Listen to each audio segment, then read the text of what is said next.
క్రీస్తునందు సహోదరి సహోదరులకు ప్రభుపేట వందము చెల్లిస్తున్నాను. ఇర్మియా గ్రంథం 8వ అధ్యాయం 4వ వచనంలో మరి యెహోవా ఇలాగు సెలవిచ్చుచున్నాడని వారితో చెప్పుము. మనుషులు పడి తిరిగి లేవకుందురా?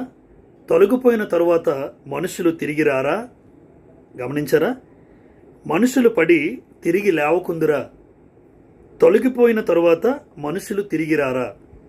రెండు మాటలు ఇర్మియా గారు మాట్లాడుతున్నారు. పడినవాడు తిరిగి లేస్తాడా లేదా? పడినవాడు ఖచ్చితంగా తిరిగి లేవడానికి ప్రయత్నం చేస్తాడు. పడినవాడు పడ్డ చోటనే ఉండిపోడు కదా. అది ఎంత వాస్తవమో ఈరోజు క్రైస్తవ జీవితంలో ఈరోజు ఏ విషయంలో నువ్వు పడిపోయావు? ఏ విషయంలో పడిపోయావు? ప్రార్థన విషయంలో పడిపోయావా? పరిశుద్ధతలో పడిపోయావా? వాక్యం చదువుకునే విషయంలో పడిపోయావా? లోకంలో పడిపోయావా? అపవిత్రతలో పడిపోయావా? అవిధేయతలో పడిపోయావా? లేదా గర్వము, అహంకారం అనే ఆలోచనలో అనే విషయాల మీద పడిపోయావా? ఏ విషయంలో పడిపోయినా దేవుడి రోజున మాట్లాడుతున్నాడు. మనుషులు పడి తిరిగి లేవకుందురా?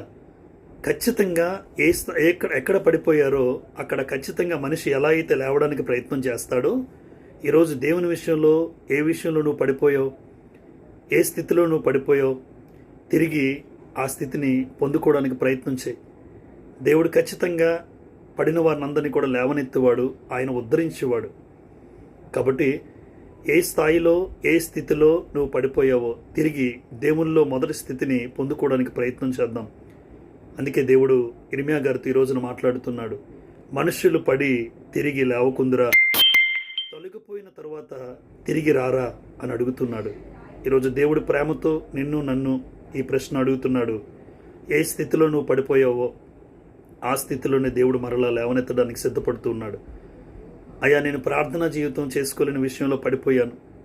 నీ సంఘానికి రావడం విషయంలో నేను పడిపోయాను. వాక్యం చదివే విషయంలో నేను పడిపోయాను. లోక సంబంధమైన జీవితం విషయంలో నేను పడిపోయాను.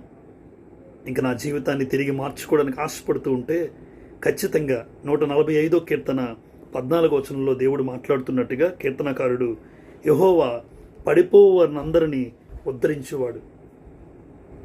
దేవుడు పడిపోయిన స్థితిలోనే నేను ఉంచడానికి ఇష్టపడటం లేదు. నువ్వే స్థితిలో పడిపోయావో తిరిగి నేను లేవనెత్తడానికి దేవుడు ఆశపడుతున్నాడు. మనందరము కూడా ఏ స్థాయిలో ఏ స్థితుల్లో క్రీస్తునందు దైవికమైన విధానంలో పడిపోయామో తిరిగి ఆ విధానంలో పైకి లేవనెత్తబడ్డానికి ప్రతి ఒక్కరూ కూడా తిరిగి లేచే ప్రయత్నం చేద్దాం. దేవుని సన్నిధిలో జీవిద్దాం.